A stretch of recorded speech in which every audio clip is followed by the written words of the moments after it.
Hello guys, எல்லாருக்கும் வணக்கம். So இன்றைக்கி வீடியோ என்ன பார்க்க போகிறோம் வந்து நிறையா மாட்டு பண்ணையெல்லாம் பார்த்திங்கன்னா வந்து கன்றுக்குட்டிக்கு பார்த்திங்கன்னா வந்து சரியாக பார்த்திங்கன்னா வந்து பால் கொடுக்கறதில்ல. அப்படி பால் கொடுக்காம போகிறதால பார்த்திங்கன்னா வந்து கன்றுக்குட்டிகளுக்கு என்னென்ன பாதிப்பில் ஏற்படும் அதை பற்றி பார்த்தா இந்த வீடியோவில் நான் சொல்ல போகிறேன். வீடியோக்குள்ள போயிடுவோம்.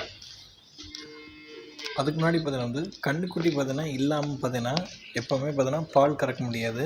ஆனால் சில இடத்துல பார்த்தீங்கன்னா வந்து கன்றுக்குட்டி இல்லாமல் பார்த்தீங்கன்னா வந்து கறக்குறாங்க. எப்படின்னு பார்த்தீங்கன்னா வந்து மாட்டோட காலை கட்டி இல்லைன்னா ஒரு கூண்டுக்குள்ள மாதிரி ஒரு செட் மாதிரி வச்சு மாட்டை உள்ள தள்ளி அது மூலிமா பார்த்தீங்கன்னா பால் கறக்கிறது நிறையாவே நடக்குது கன்றுக்குட்டி இல்லாமையே. ஏன் இங்கே அப்படி கறக்கிறாங்க பார்த்தீங்கன்னா வந்து இங்கே கன்றுக்குட்டி போட்டோன்னே பார்த்தீங்கன்னா அது விற்றுருவாங்க. விற்றுட்டு பார்த்தீங்கன்னா வந்து டைரெக்டாக வந்து இருக்கிற மொத்த பாலையும் பார்த்தீங்கன்னா வந்து அவங்களே கறந்துக்குவாங்க. அதெல்லாம் பார்த்தீங்கன்னா வந்து கம்ப்ளீட்டாக தப்பு. எப்போவுமே பார்த்தீங்கன்னா வந்து பால் கறக்க ஆரம்பிக்கும் போது கன்றுக்குட்டி பார்த்தீங்கன்னா கொஞ்சம் அவுத்துட்டு பார்த்தீங்கன்னா வந்து ஒரு ஜஸ்ட் ஒரு நிமிஷம் பார்த்தீங்கன்னா வந்து விட்டால் போதும். கன்றுக்குட்டி பார்த்தீங்கன்னா வந்து அது பாலை குடிச்சு பார்த்தீங்கன்னா வந்து பால் சிறப்பு பார்த்தீங்கன்னா ஸ்டார்ட் பண்ணி விட்டுரும். அதுக்கப்புறம் பார்த்தீங்கன்னா வந்து நம்ம வந்து பால் கறக்க ஆரம்பிச்சிடலாம். ஸோ நமக்கு தேவையான அளவுக்கு பார்த்தீங்கன்னா பால் கறந்துட்டு மீதி எல்லாத்தையும் பார்த்தீங்கன்னா நம்ம கன்றுக்குட்டி தாராளமாக கொடுத்துடலாம். என்றைக்குமே பார்த்தீங்கன்னா வந்து கன்றுக்குட்டின்னு பார்த்தீங்கன்னா ஒரு பால் விட்டுறணும்.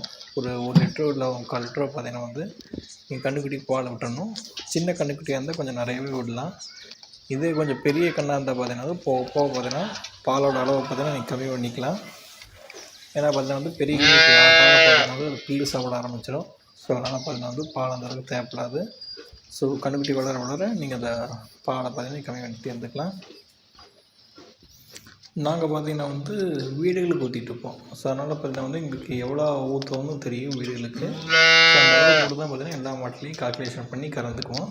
ஸோ அது போக மீதிக்கிற பாலெல்லாம் பார்த்தீங்கன்னா வந்து டேரெக்டாக கன்றுக்குட்டிகளுக்கு பார்த்தீங்கன்னா கொடுத்துருவோம். ஸோ நீங்கள் பார்த்துட்டு இருக்க இந்த வெள்ளை மாடு பார்த்தீங்கன்னா வந்து இது வந்து பார்த்தீங்கன்னா கன்றுக்குட்டி பார்த்தீங்கன்னா இல்லாமல் கறக்கணும். ஏன்னு பார்த்தீங்கன்னா இதோட கன்றுக்குட்டி பார்த்தீங்கன்னா நல்லாவே வளர்ந்துருச்சு.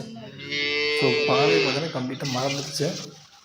ஸோ அங்கே கட்டிட்டு பாருங்கள், இந்த மரத்துக்கிட்டே கருப்பு வெள்ளை கன்றுக்குட்டி இது வந்து பார்த்திங்கன்னா பாலே ஃபுல்லாக மறந்துடுச்சு. இந்த அளவுக்கு ஹைட்டாக வந்துடுச்சு பார்த்தீங்களா. ஸோ அதனால் பார்த்திங்கன்னா வந்து இந்த மாட்டில் பார்த்திங்கன்னா வந்து கன்றுக்குட்டி எல்லாமே கறந்துக்குவோம். ஸ்டார்டிங்கில் பார்த்திங்கன்னா வந்து இல்லாமல் கறக்க கொஞ்சம் நேரம் ஆடும். கொஞ்சம் மாட்டை பார்த்திங்கன்னா கொஞ்சம் பிடிச்சிக்கணும். பிடிச்சிட்டு அப்படியே கறக்க ஆரம்பித்து அது வரத்துக்கு நின்றுக்கும். ஸோ நீங்கள் பார்த்துருக்கீங்க இந்த மாட்டில் பார்த்திங்கன்னா பால் கறந்து முடிச்சாச்சு.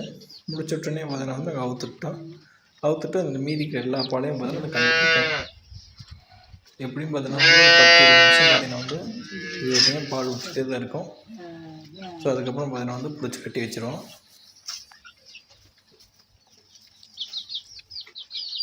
போட்டு இந்த 1 மாதம் 2 மாதம் ஆன கன்றுக்குட்டிலாம் பார்த்தீங்கன்னா வந்து அதுக்கு வந்து முழுத்தினே பார்த்தீங்கன்னா பால் மட்டும்தான். ஸோ வேறு எதுவும் சாப்பிடாது.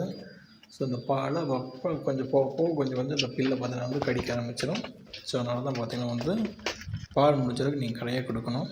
இப்போ பார்த்தீங்கன்னா ஒரு கன்றுக்குட்டி அவுத்துட்டோம். அது ஒரு மாட்டில் போய் பால் குடிக்கிறதுக்கு அந்த கன்றுக்குட்டி வருங்க எப்படி போய் அதோட அம்மாவை கண்டுபிடிக்குதுன்னு இருக்கிற எல்லா மாட்டுக்கிட்டையும் போய் பார்த்தீங்கன்னா நின்று பார்த்துட்டு கடைசியில் அங்கே சுற்றி பார்த்தீங்கன்னா வந்து கரெக்டாக பார்த்தீங்கன்னா எங்கள் அம்மாட்ட வந்து பால் குடிக்க ஆரம்பிச்சிடும்.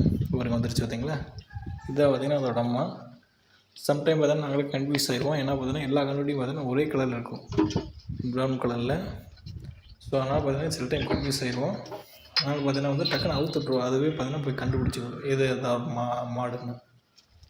ஏன்னா பார்த்தீங்கன்னா மாட்டுக்கல்லும் மாடு பார்த்தீங்கன்னா கன்ஃபியூஸ் ஆகாது. நான் மட்டும் தான் பார்த்தீங்கன்னா கொஞ்சம் கன்ஃபியூஸ் ஆகிக்கும்.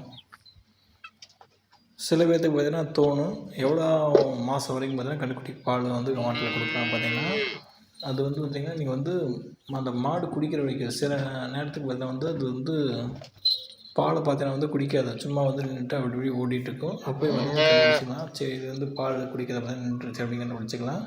இல்லைன்னா பார்த்தீங்கன்னா வந்து ஒரு நல்ல ஓரளவுக்கு ஹைட்டாக வந்ததுக்கப்புறம் பார்த்திங்கன்னா நாங்கள் வந்து பார்த்திங்கன்னா ஒரு 6 மாதம் அதுக்கப்புறம் பார்த்திங்கன்னா 6-7 மாதம் அதுக்கப்புறம் பார்த்தீங்கன்னா வந்து கன்றுக்குட்டி வந்து அந்த பால் குடிக்கிறத பற்றி நிறுத்திடுவோம்.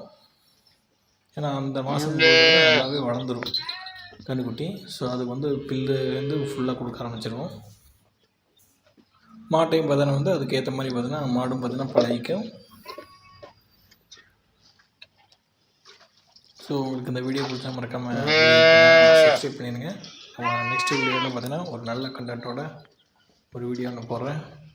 பாய்.